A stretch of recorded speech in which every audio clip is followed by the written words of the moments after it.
Bismillahirrahmanirrahim. Assalamualaikum Bu Neti. Waalaikumsalam Bu. Sehat Ibu hari ini? Alhamdulillah. Cantik banget Ibu hari ini, Masya Alhamdulillah, terima Allah. kasih. Iya, Ibu mohon maaf, saya Iya. Bu Ulmi dari Pulau Gebang 05. Iya. Ceritanya saya CGP Angkatan 8 Ibu.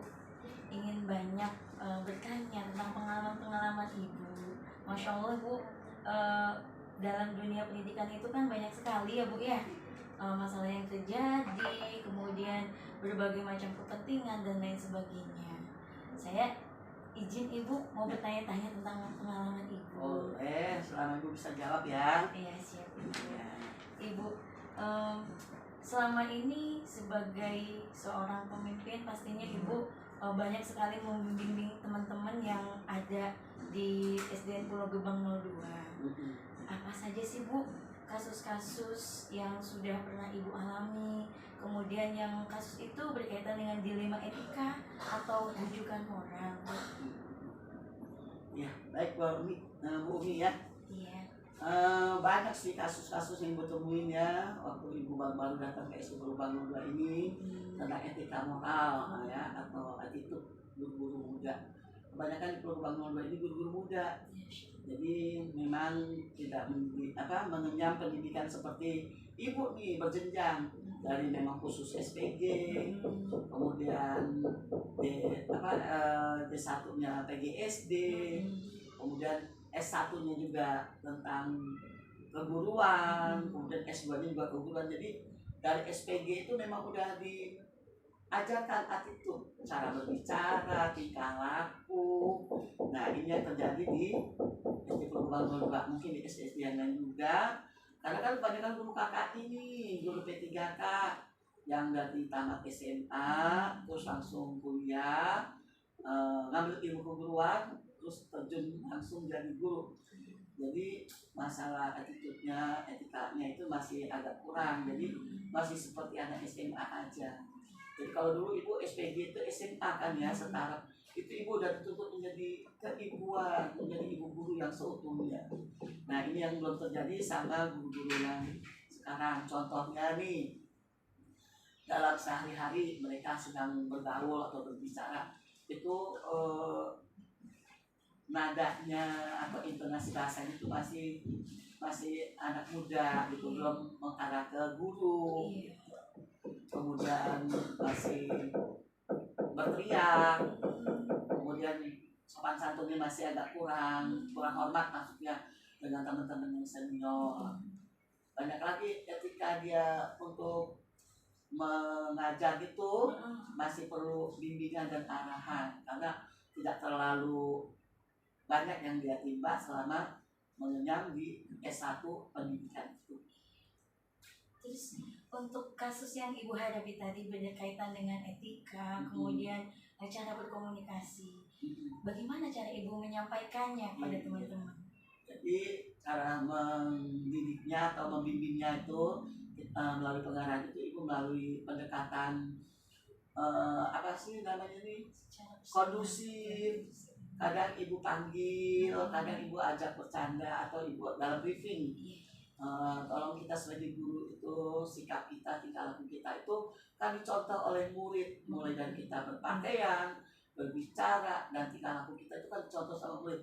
Nah kira-kira yang tidak pantas sebaiknya diperbaiki. Nah jadi secara pelan-pelan Ibu lihat tuh perubahannya ada enggak.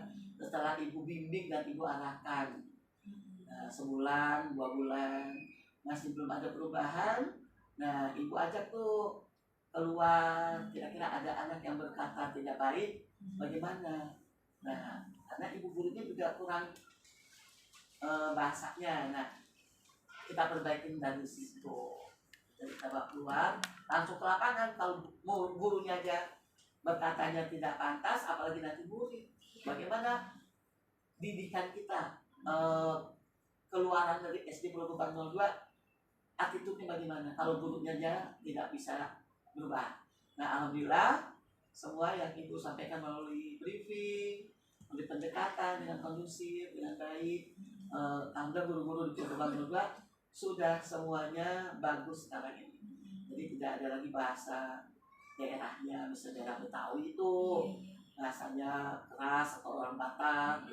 Jadi sebenarnya sudah seperti ibu guru yang sebenarnya, walaupun masih muda semua, karena rata-rata muda 85%, sekarang hampir 90% guru muda semua. Nah seperti itu Bu Anggi. Kira-kira pendekatan yang ibu lakukan itu apakah berjenjang ataukah sekali langsung melakukan pendekatan kemudian langsung bisa berubah atau gimana ibu? Bertahap. Jadi manusia itu kan tidak langsung kita katakan harus begini langsung berubah. Jadi ada tahapannya, karena tidak langsung membalikkan telapak tangan untuk mengubah tabiat perilaku seseorang itu tidak bisa langsung. Jadi bertahap pelan-pelan. Jadi kurang lebih ibu 2,5 tahun di sini sudah alhamdulillah sudah berubah semua dan semuanya kompak dan bagus-bagus. Apakah pernah ibu mengalami gitu ada dari teman-teman guru yang kok agak susah sekali gitu? Ada Bu gitu. Ya contohnya Bu Insi nih, mungkin dia Betawi kental banget ya, sebetulnya anak muda bontot gitu. Jadi manja, jadi merasa kalau kita kasih tahu itu dia buat orang tua saya ini mentang-mentang kelas sekolah lah gitu. Jadi dia suka menangis dan suka nggak terima. Nah itu ibu agak lama nih kalau masalah Bu Insi ini, ada tingkah laku sehari-hari kayak gitu kan.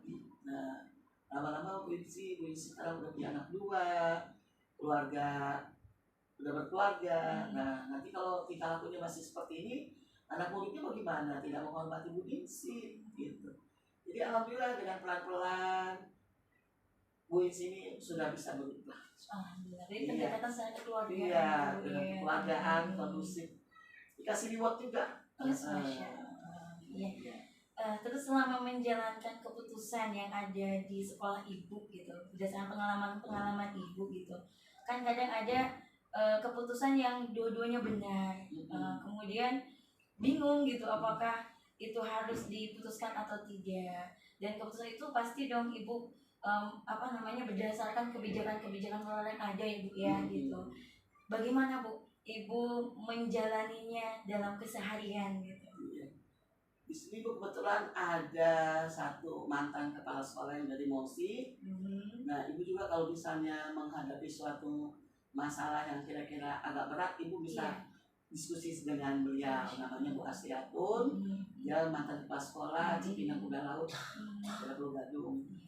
Nah selain saya juga diskusi sama beliau, ibu juga pernah ngalamin ini. Kalau lagi ada masalah 2 guru, misalnya Bu Andra dengan Bu Ika. Bu Ika itu kalau ngajar lemah lembut, ya pokoknya anak muridnya dibebaskan lah. Sampai akhirnya ibu masuk kok. Bu Ika cara pendekatannya seperti ini. Jadi seperti tidak berwibawa, anak muridnya duduk di atas meja lah, bercanda lah, atau gimana. Kemudian yang satu lagi Bu Andra, orangnya tegas, disiplin. Jadi kalau anak datang langsung tegap. Nah ini dua-duanya bagus, Bu Andra dengan Bu Ika. Tapi cara pendekatannya berbeda. Nah ini 2 orang ini bagaimana? Yang mana yang baik? Ternyata dua-duanya baik.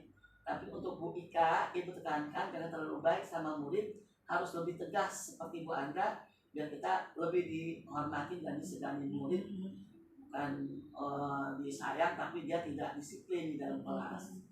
Nah kebetulan Bu Ika mau di masalah ibu, kemudian dipraktekkan, alhamdulillah murid tadi tidak ada lagi yang istilahnya semaunya sendiri. Gitu. Nah dengan Bu Andra juga ibu lihat bagus, disiplin, tegas. Tapi yang terlalu tegas juga sama anak-anak jadi terlalu tegang belajarnya. Jadi harus ada keibuannya. Jadi di 2 guru tersebut ada perbedaan. Yang satu lemah lembut, yang satu tegas. Yang mana nih? Ternyata dua-duanya bagus dan dua-duanya ibu kolaborasi, jadi menghasilkan pembelajaran yang menyenangkan, kondusif, dan anak-anak pun patuh dengan kedua guru ini. Masya Allah, ibu sudah melakukan kolaborasi yang begitu bagus ya Bu ya. Kemudian semuanya sudah sesuai dengan kebijakan yang ada. Untuk langkah-langkah prosedur selama ini yang sudah ibu lakukan gitu, yang sekiranya itu ini tepat sekali, itu seperti apa ya Bu? misalnya ibu pengen mengadakan acara kemarin tuh market day, itu market day, kemudian apalagi tuh sepeda, jadi seperti pameran pada saat pas meeting. Jadi sebelum melaksanakan itu ibu panggil dulu nih siapa yang mau mengadakan acara ini, Bu Andra misalnya dari guru penggerak dia mengadakan ini Bu. Nah ibu harus lihat dulu prosedur apa aja yang dia buat, misalnya dia bikin proposal, kemudian anak-anaknya harus berbuat apa, kemudian nanti juga datang wartawan ingin meliput. Masya Allah. Nah jadi langkah-langkahnya itu ya ditanya dulu proposalnya Bu Andra bagaimana supaya acara itu berjalan dengan sukses dan berhasil.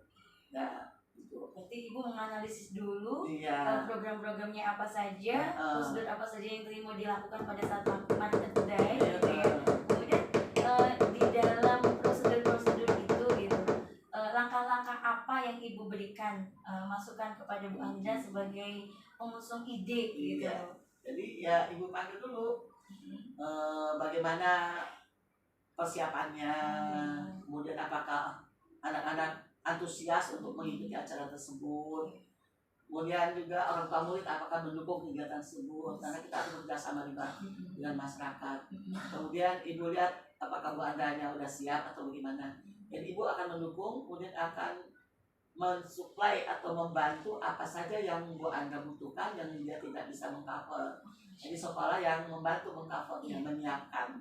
Masya Allah, seperti itu luar biasa. Kemudian ibu, pertanyaan selanjutnya, yang sudah efektif dari pengambilan keputusan yang sesuai dengan dilema etika yang ada, menurut ibu yang seperti apa? Itu dilemanya sih ya itu tadi yang karena tabiatnya itu, tapi sekarang sudah berhasil dan dia itu sudah menerapkannya di dalam kehidupan sehari-hari anak-anak. Misalnya dia kan guru agama Islam nih yang ibu isi ini, jadi dia sudah ibu lihat sehari-harinya di apa sih di pembelajarannya, dia sudah memimpin sholat duha atau ada kegiatan tadarusan tuh setiap Jumat. Jadi dia sudah bisa membimbing muridnya biar tertib, bisa menginikan lagi gitu. Jadi dengan dia beretika baik, sehingga dia akan menghasilkan anak didikan baik juga dalam pembelajaran sehari-hari. Dan anak tidak gaduh atau ribut lagi nih kalau misalnya lagi sholat duha atau sholat subuh, jadi udah tertib, tidak berantakan lagi. Itu akibat dari etika dia udah berubah. Karena pendekatan ibu yang luar biasa yang merangkul ya Bu ya. Dan dia mau lebih dewasa lagi untuk meninggalkan tabiat-tabiat dia yang etika dia yang kurang tadi itu. Terus kalau menurut ibu gitu, dari semua kegiatan atau langkah-langkah yang ibu lakukan, tantangan dalam mengambil keputusan yang berkaitan dilema etika itu kayak gimana sih Bu? Itu tantangannya kalau guru tersebut itu merasa dirinya tuh sudah lebih baik, lebih bagus, dan tidak menerima apa yang menjadi masukan ibu tuh. Jadi ibu kadang-kadang aduh ini anak udah mentang-mentang dia lebih bisa IT segala macam. Nah itu jadi untuk merangkul dia itu agak susah. Jadi dengan pendekatan moral, entah karena kita masih muda, walaupun masih muda udah pinter, tetap harus menerima masukan dari yang lebih tua, apalagi dari pimpinan yang akan menilai kinerja kalian untuk mendapatkan kinerja atau gaji yang dari pemerintah itu harus sesuai. Jadi tidak sebebas-bebasnya, semerdeka-merdekanya seperti Merdeka Belajar seperti itu, tidak. Jadi tetap harus terarah dan sesuai dengan prosedurnya yang berlaku di organisasi sekolah kita itu. Jadi yang kendala itu guru-guru yang merasa dirinya pede, pintar segala macam tidak mau. Tapi alhamdulillah di sini tidak ada yang seperti itu. Iya. Tantangan itu memang apa ya Bu, biasa terjadi dimanapun ya Bu ya gitu. Terus Ibu untuk penyelesaian kasus-kasus gitu, kira-kira yang sudah Ibu lakukan setelah itu, apakah sudah terjadwal sebulan sekali atau 2 minggu sekali atau bagaimana ya? Ya kalau itu Ibu sesuai dengan seperti air mengalir aja. Kalau lagi ada masalah langsung Ibu selesaikan. Jadi tidak ada jadwal seminggu sekali atau sebulan sekali, tidak. Karena kalau guru-guru itu harus lebih dewasa, jadi tidak seperti anak murid harus setiap bulan harus dicek gitu, tidak. Ibu melihatnya itu setiap hari, oh sudah berubah gitu. Jadi tidak dijadwal. Jadi kalau ada permasalahan langsung diselesaikan, langsung dikasih solusinya, kemudian kita lihat sebulan 2 bulan ke depan. Nah, berarti kalau sudah berhasil, berarti alhamdulillah. Tapi kalau misalnya masih belum ada perubahan, ya ibu dekatannya dengan keluarga lagi, dengan kondusif lagi, dengan guru senior lagi. Bagaimana nih, kok ini udah dikasih tahu masih nggak nurut juga gitu. Tapi alhamdulillah nggak sampai seperti itu. Iya. Berarti ibu hebat langkah-langkahnya Bu. Jadi nggak. Iya. Terus selanjutnya nih Bu, faktor-faktor yang membantu memudahkan ibu dalam mengambil keputusan dalam kasus-kasus dilema etika itu seperti apa? Ya faktor-faktornya ya dari apa sih namanya? Dari apa sih namanya ini? Bukunya orang mana? Orang Betawi gitu, orang apa? Faktor dari diri rekan guru sendiri gitu ya, faktor Iya, internalnya gitu ya. dia, masalah dia. Kalau dia hidupnya bahagia sama suaminya atau ekonominya udah aman, kayaknya dia mudah gitu. Tapi kalau misalnya ekonominya kurang atau keluarganya yang berantakan atau apa, itu agak sulit. Tapi semua itu bisa ibu atasin. Jadi faktor-faktor itu dari masalah guru itu sendiri. Tapi kalau faktor-faktor dari sekolah kayaknya tidak ada, karena ibu semuanya ibu udah kondisikan gitu. Tapi biasanya kalau faktor itu dari luar, bukan dari sekolah. Berarti faktor mindfulness atau kesejahteraan dalam diri rekan guru itu juga berpengaruh ya Bu ya? Misalnya tabung bulanan seperti KKI atau honor itu, aduh Bu, ini lagi ini. Jadi kalau untuk dikasih bagaimana itu, kayaknya kalau di akhir bulan kita jangan yang berat-berat, kasih yang fun-fun aja, yang menyenangkan aja. Selain faktor itu Bu, adakah faktor lain yang membantu ibu itu dalam pengambilan keputusan kalau yang berkaitan dengan dilema etika yang benar-benar kayaknya ini kok harus butuh apa gitu? Apakah ada yang lain Bu yang bisa membantu ibu selama ini? Kayaknya nggak ada, dari ibu aja. Karena ibu kayaknya kalau melihat sesuatu masalah itu ibu kayaknya langsung bisa memutuskan gitu.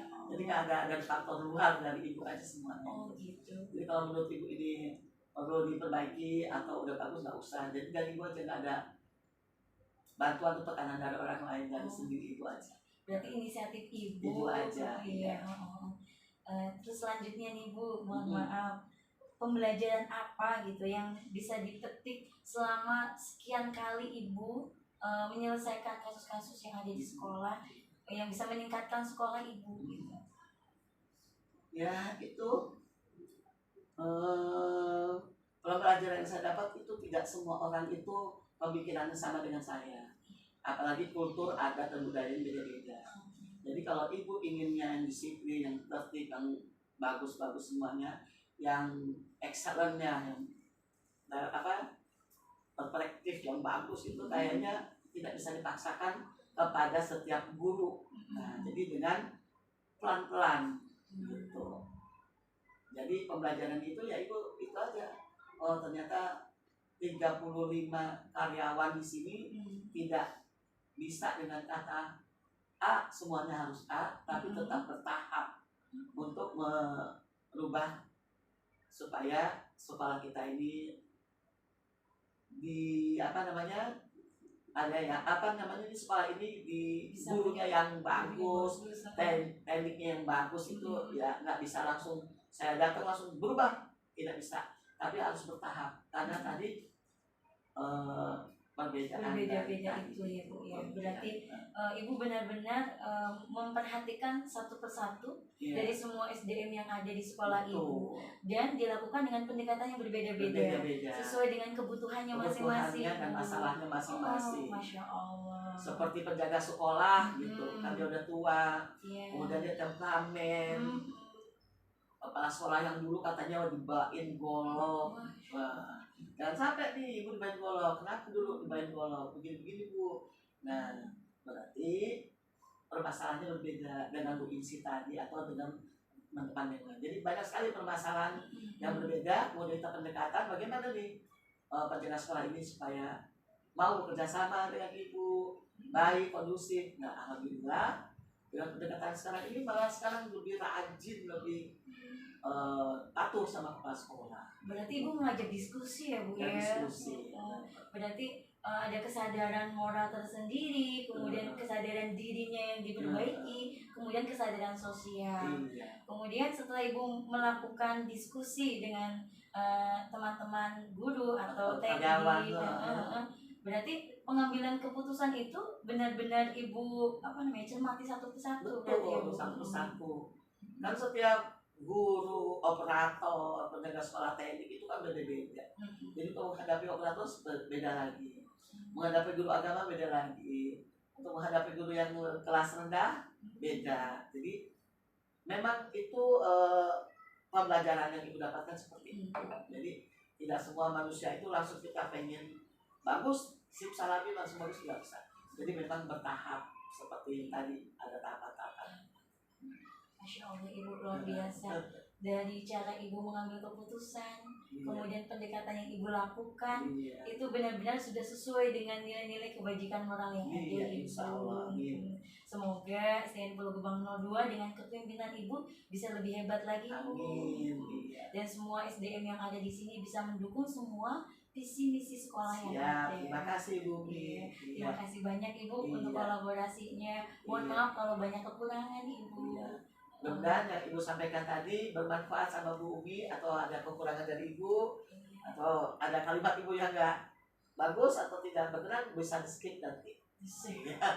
Luar biasa Bu. Insya Allah menjadi hasanah buat saya itu sendiri Bu, pengetahuan pengalaman buat saya pribadi gitu. Mudah-mudahan bisa lebih bijaksana dan hebat seperti ibu. Terima kasih Bu. Iya, sukses ya Bu ya.